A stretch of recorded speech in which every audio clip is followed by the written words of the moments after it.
بسم اللہ الرحمن الرحیم الحمد للہ وکفی وسلام علی عباده الذین اصطفى اما بعد فاعوذ باللہ من الشیطان الرجیم بسم اللہ الرحمن الرحیم یا ایہا الرسل کلوا من الطیبات واعملوا صالحا انی بما تعملون علیم صدق اللہ العظیم۔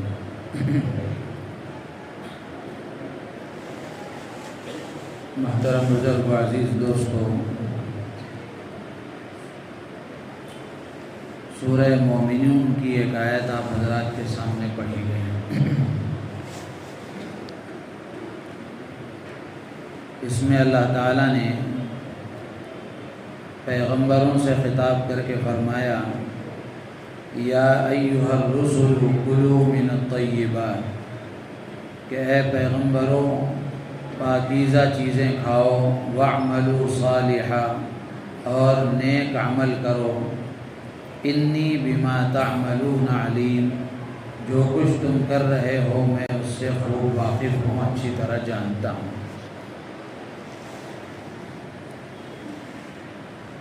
اس آیت میں اللہ تعالیٰ نے پیغمبروں کو خطاب کر کے دو حکم دیے ہیں، ایک پاکیزہ اور حلال چیزوں کو کھانے کا، اور دوسرا نیک عمل کرنے کا۔ علماء نے لکھا ہے کہ تقریباً سارے ہی انبیاء سے اللہ تعالیٰ نے یہ خطاب فرمایا، سب نبیوں کو اس کا حکم دیا گیا، اور یہ نبیوں سے جو خطاب کیا جا رہا ہے یہ کس وقت خطاب کیا گیا، نبیوں کو کس وقت کہا گیا؟ تو حضرات مفسرین فرماتے ہیں کہ معراج کی رات جب رسول اللہ صلی اللہ علیہ وسلم کی ابتدا میں بیت المقدس میں تمام انبیاء نے نماز ادا کی، اس وقت میں یہ پیغمبروں سے خطاب کیا گیا۔ بعض حضرات مفسرین یہ کہتے ہیں کہ یہ خطاب اس وقت کیا گیا جب پیغمبروں سے عہد اور میثاق لیا گیا، جس کا سورہ آل عمران میں ذکر ہے۔ بعض حضرات مفسرین یہ کہتے ہیں کہ ہر نبی سے اپنے اپنے زمانے نبوت میں الگ الگ خطاب کیا گیا، سب کو جوڑ کر اکٹھا یہاں کہہ دیا گیا،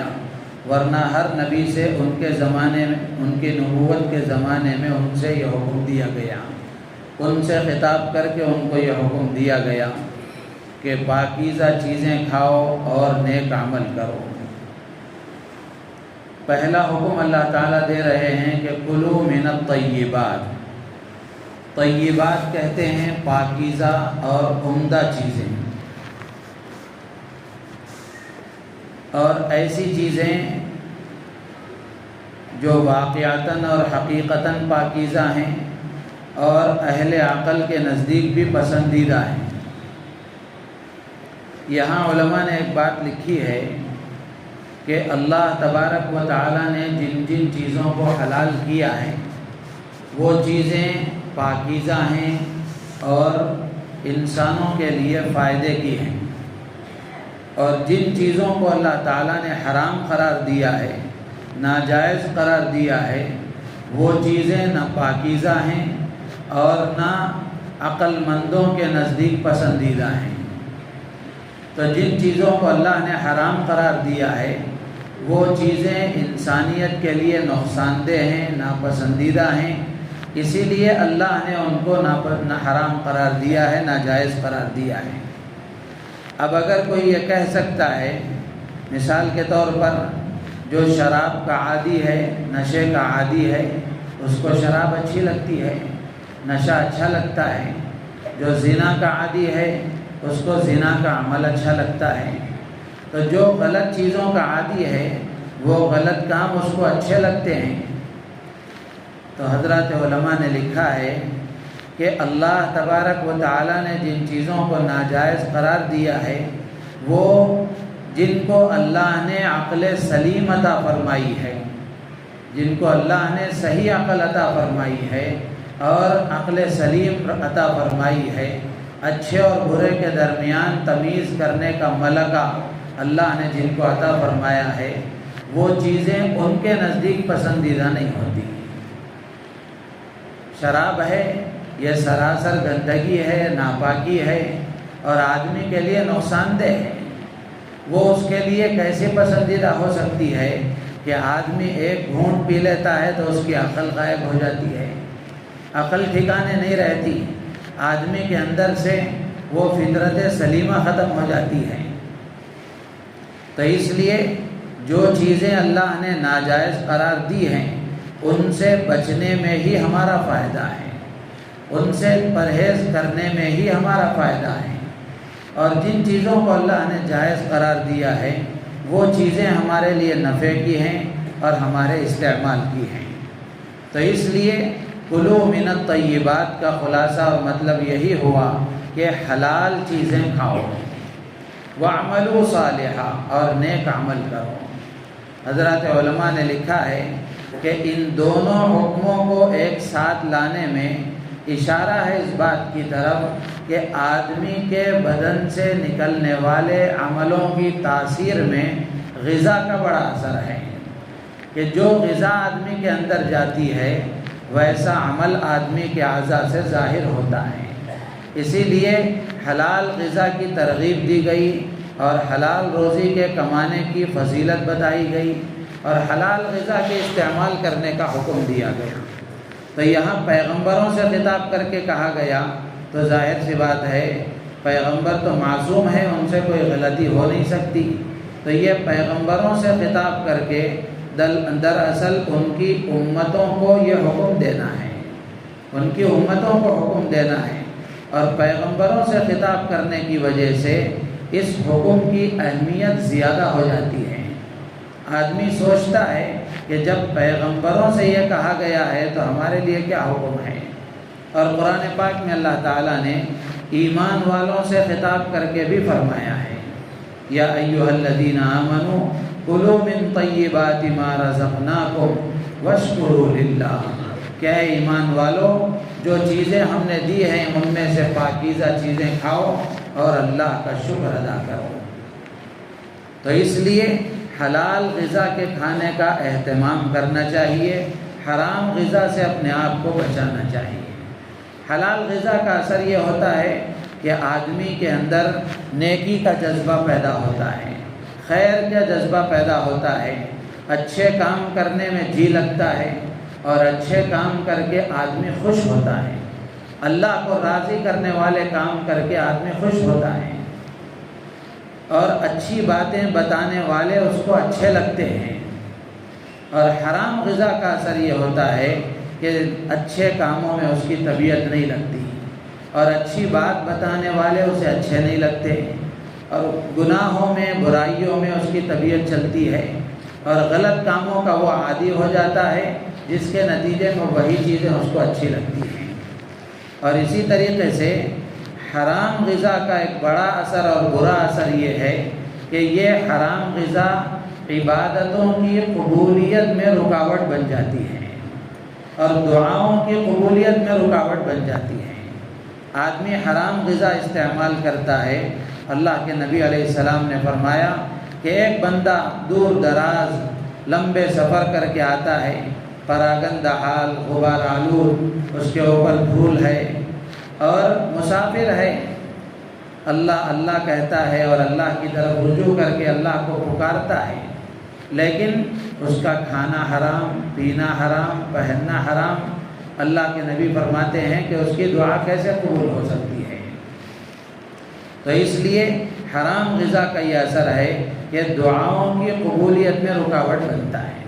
اسی طرح حرام غذا کا اثر یہ ہے، حرام روزی کا اثر یہ ہے کہ وہ عبادتوں کی قبولیت میں بھی رکاوٹ بنتی ہے۔ اللہ کے نبی علیہ السلام نے فرمایا کہ آدمی حرام مال صدقہ بھی کرتا ہے تو وہ اللہ کے ہاں قابل قبول نہیں، اس لیے کہ اللہ تبارک و تعالیٰ نے حدیث میں اللہ کے نبی نے فرمایا ان اللہ طیب لا یقبل الا طیبا، اللہ پاک ہے، پاک چیزوں کو ہی قبول کرتے ہیں۔ تو صدقہ جیسی اہم عبادت حرام اگر مال ہو تو پھر وہ بھی قبول نہیں، بلکہ ایک روایت میں اللہ کے نبی علیہ السلام نے یہاں تک فرمایا کہ حرام مال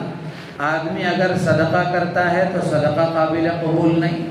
اور اگر اپنی ضروریات کے لیے استعمال کرتا ہے تو اس میں برکت نہیں، اس میں برکت نہیں، دیکھنے میں زیادہ نظر آئے گا لیکن اس سے کام ہوتے نہیں، اس میں برکت نہیں ہوتی۔ اور اسی طرح تیسری بات اللہ کے نبی نے فرمائی کہ حرام مال اگر آدمی چھوڑ کر دنیا سے چلا جاتا ہے تو یہ اس کے لیے جہنم کا ایندھن ہے۔ تو اس لیے حلال روزی کو اختیار کرنا یہ ہر مسلمان کی ذمہ داری ہے، اور حلال تھوڑا ہی ہوتا ہے۔ تو حلال مال کے حاصل کرنے کی فضیلتیں بھی اللہ کے نبی نے حدیث میں بیان فرمائی، اور حلال روزی کو حاصل کرنے کا حکم بھی دیا گیا۔ طلب کسب الحلال فریضۃ بعد الفریضہ، یہ حلال روزی کو کمانا، حاصل کرنا، یہ بھی ایک فریضہ ہے آدمی کے ذمے میں۔ ظاہر سی بات ہے دنیا دارالاسباب ہے، اللہ نے یہاں بہت سارے حقوق متعلق کیے ہیں، تو ان ضرورتوں کو پورا کرنے کے لیے، ان حقوق کو ادا کرنے کے لیے آدمی کو مال کی ضرورت ہوتی ہے، تو اس کے لیے آدمی کو مال کمانا پڑتا ہے۔ تو اللہ کے نبی نے فرمایا کہ کمانا بھی فریضہ ہے، اور اگر آدمی صحیح طریقے سے کمائے گا تو اس کے لیے بھی بلند مراتب ہے۔ اللہ کے نبی نے فرمایا التاجر الصدوق الامین مع النبیین والصدیقین، کہ جو سچائی اور امانت داری کے ساتھ تجارت کرنے والا ہے، قیامت کے دن اللہ نبیوں کے ساتھ اس کا حشر فرمائیں گے، صدیقین کے ساتھ اس کا حشر فرمائیں گے۔ تو اتنی بڑی فضیلتیں بھی ہیں۔ تو گویا اس میں پیغمبروں کو خطاب کر کے اہمیت کے ساتھ یہ حکم دیا گیا، اور تمام انسانوں کو یہ خطاب کر کے کہا گیا کہ پاکیزہ چیزیں کھاؤ اور نیک عمل کرو۔ انی بما تعملون علیم، اور اللہ تعالیٰ فرماتے ہیں کہ جو کچھ تم کرتے ہو میں اس سے واقف ہوں۔ آدمی کیسا کما رہا ہے لوگوں سے تو چھپا سکتا ہے لیکن اللہ سے نہیں چھپا سکتا۔ تو جو روزی کمانے کا طریقہ ہے اگر لوگوں سے چھپا لیا لیکن اللہ کے ہاں تو وہ سب چیزیں کھلی ہوئی ہیں، تو اس لیے اللہ فرماتے ہیں انی بما تعملون علیم، کہ جو کچھ تم کرتے ہو وہ میں جانتا ہوں، اس سے اچھی طرح واقف ہوں۔ تو اس لیے حلال مال کمانا اور حلال غذا کا استعمال کرنا یہ ہم سب کے لیے ضروری ہے، تاکہ ہماری زندگی اعمال والی بنے، اللہ کے احکامات والی بنے، اور اللہ کی عبادت میں ہمارا دل لگے، اللہ کے حکم کو پورا کرنے میں ہماری طبیعت لگے، اور ہماری عبادتیں اللہ کی بارگاہ میں قبول ہوں، ہماری دعائیں اللہ کی بارگاہ میں قبول ہوں۔ ایک روایت میں تو اللہ کے نبی علیہ السلام نے یہاں تک فرمایا کہ مثال کے طور پر 10 درہم کا ایک کپڑا ہے، اس میں 9 درہم حلال کے ہیں، 1 درہم اگر حرام کا ہے تو اللہ کے نبی فرماتے ہیں جب تک وہ کپڑا اس کے بدن پر رہے گا اس کی کوئی عبادت اللہ کے ہاں قبول نہیں ہوگی۔ تو اس لیے عبادتوں کی قبولیت کے لیے، عبادتوں کی توفیق کے لیے، دعاؤں کی قبولیت کے لیے آدمی کے لیے ضروری ہے کہ وہ حلال روزی استعمال کرے۔ رمضان کے بارے میں بھی اللہ کے نبی نے فرمایا کہ اگر آدمی حلال مال سے روزہ رکھتا ہے لیکن افطار کے وقت میں اگر حرام کا ایک لقمہ بھی چلا گیا تو پھر اس روزے کا جو اجر و ثواب ہے وہ حاصل نہیں ہوتا، روزے کی جو روحانیت ہے اور برکتیں ہیں اس سے آدمی محروم ہو جاتا ہے۔ تو اس لیے حلال غذا کی بڑی اہمیت ہے، حلال کمانے کی آدمی کو فکر کرنا چاہیے۔ اسی طرح دوسری بات یہ ہے کہ سورہ نور کا کچھ حصہ پڑھا گیا، تو سورہ نور بڑی عظیم الشان سورت ہے۔ سورہ نور کے بارے میں حضرت عمر فاروق رضی اللہ تعالیٰ عنہ نے اپنے زمانہ خلافت میں کوفہ والوں کے نام ایک فرمان جاری فرمایا تھا، اور اس میں یہ بھی تحریر فرمایا تھا کہ علموا نساءکم سورۃ النور، کہ اپنی عورتوں کو سورہ نور سکھاؤ، اپنی عورتوں کو سورہ نور سکھاؤ، اس لیے کہ اس میں عفت اور پاک دامنی سے متعلق مسائل اور احکامات بیان کیے گئے ہیں، زنا سے متعلق، اسباب زنا سے متعلق اور شرم و حیا سے متعلق، پاک دامنی سے متعلق مسائل بیان کیے گئے ہیں۔ اس لیے حضرت عمر فاروق رضی اللہ تعالیٰ عنہ نے کوفہ والوں کے نام یہ فرمان جاری کیا تھا کہ اپنی عورتوں کو سورہ نور سکھاؤ۔ تو ہم میں سے ہر ایک کی ذمہ داری ہے کہ ہم خود بھی اس کو پڑھیں۔ سیکھنے کا مطلب یہ نہیں ہے کہ آدمی صرف اس کے الفاظ سیکھ لے اور الفاظ یاد کر لے، الفاظ پڑھ لے، ثواب سے خالی نہیں ہے۔